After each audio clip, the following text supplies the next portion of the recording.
Alright, welcome back. We're in a different location right now. We're in my garage. We're going to be doing some spray painting, some spray primer for some of the Legion 3D printed terrain that I purchased.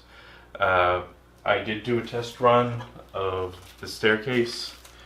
I had mentioned in previous video that the staircase probably won't get used much as the staircase, as I bought an alternative item to put in place of this.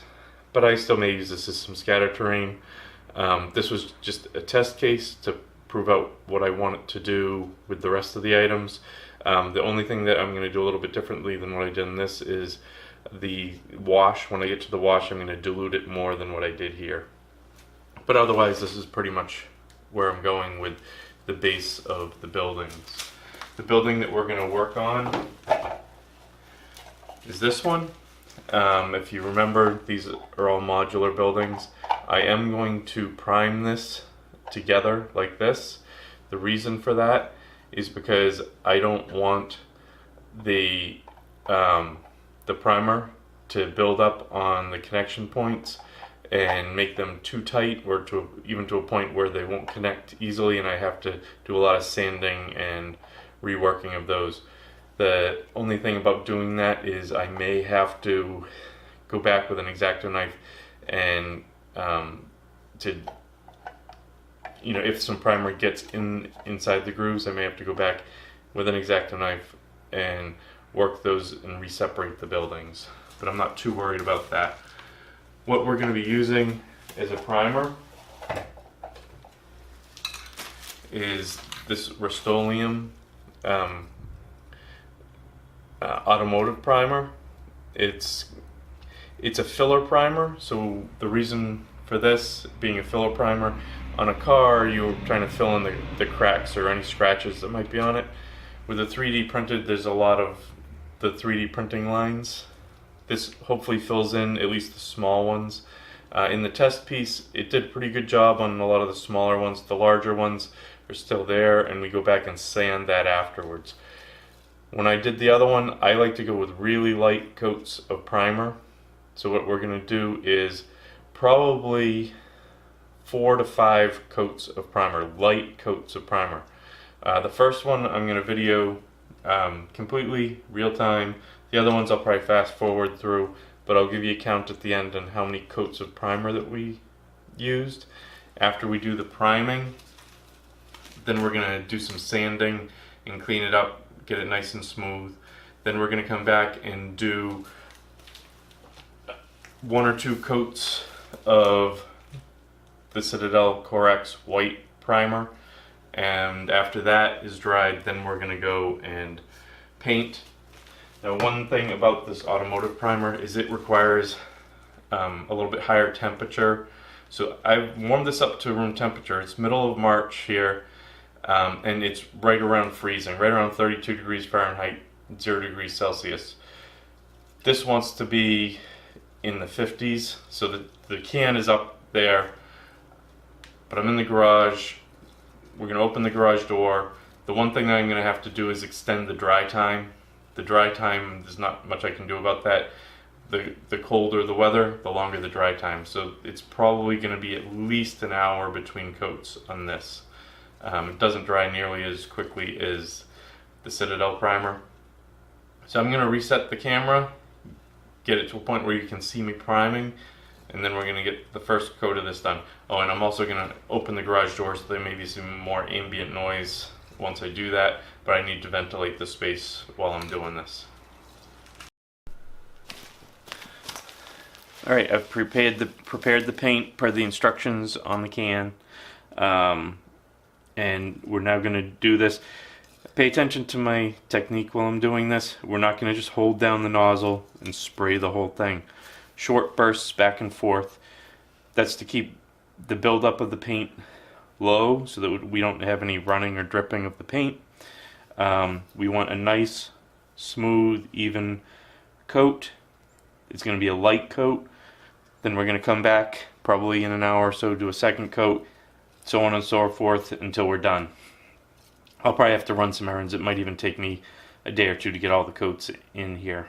But we're going to get started now. So pay attention to how this goes.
Alright, there we go. I'm going to take the camera and try and let you see into the roof here, because you're going to see how that paint is starting to fill in some of the lines.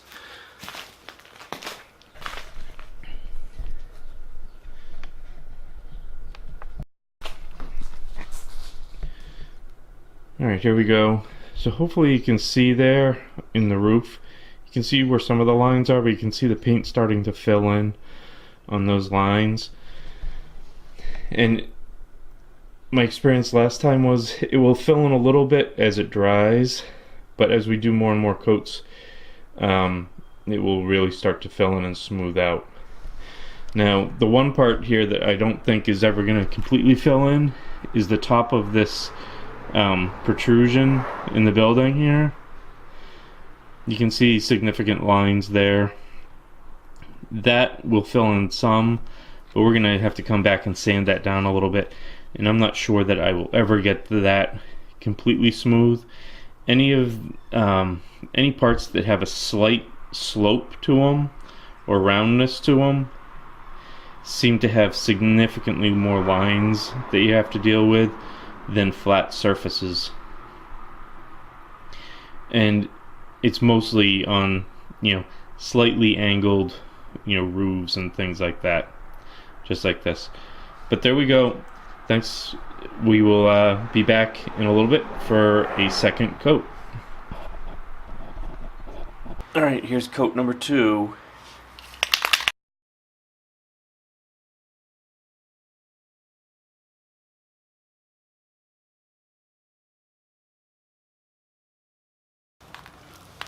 Coat number 3.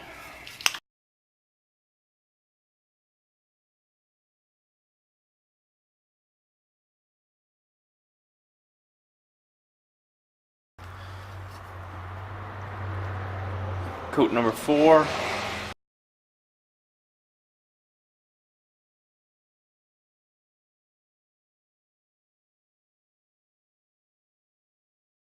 Alright, this is coat 5.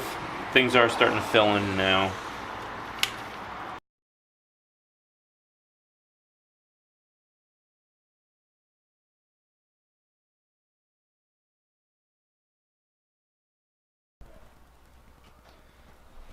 Okay, I've got the building done from after 5 coats of primer. I'm gonna sand it some now and then see if I need another coat. Hopefully not. Some of the points that I pointed out before, like here over this bump out in the building, actually filled in very nicely. It's very smooth, as well as this bump out here. The roof, while you can see some of the lines, it feels fairly smooth. I think it's probably going to be smooth enough. So what I'm going to do is, on a few areas that I've noticed, I'm going to go over and sand. I've got these things, they look like sponges, but they're sanding blocks. Both pretty fine grit. One is 120 grit, the other one's 180 grit. I don't want anything too rough going at this. One thing that I did do off camera was, there was a few spider webs that I hadn't caught before that showed up in the priming process, and I went through with an X-Acto knife and kind of cut and pulled all of those out.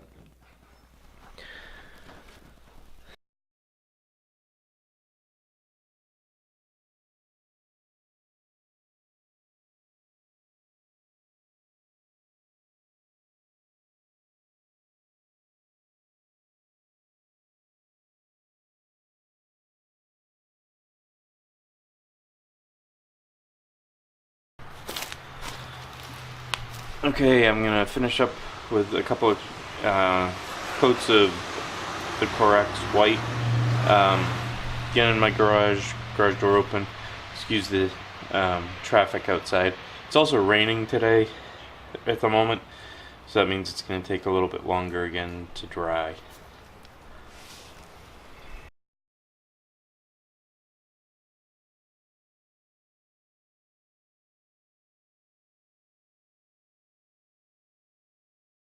Okay, coat 2 of the Corex white.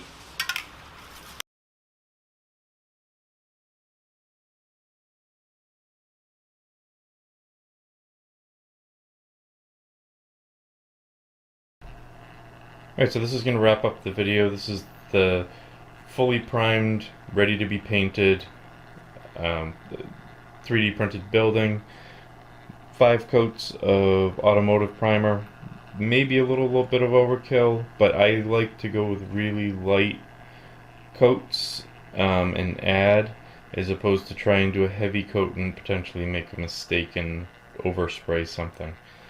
So that's just my style. You might be able to get away with fewer than that, but I went with 5 really light coats of automotive primer, sanded it, a couple of coats of Corex white as a base coat, and now I'm going to get ready and start painting.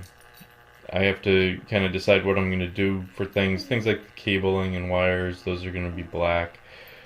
The exposed brick, not exactly sure yet what color I want to go with that. I know red seems obvious. Not so sure in a Star Wars universe at a place like Jeddah that red exposed brick would be what you would see. So I've got to think that through a little bit. But that's going to wrap up this portion of the video. Please be on the lookout for a painting video of the same building. Once that's done, I will include a link to it at the end of this video. But if you haven't yet, please subscribe, click that bell for alerts, and please give this video a thumbs up. It helps me a lot, and we will see you next time. Thank you.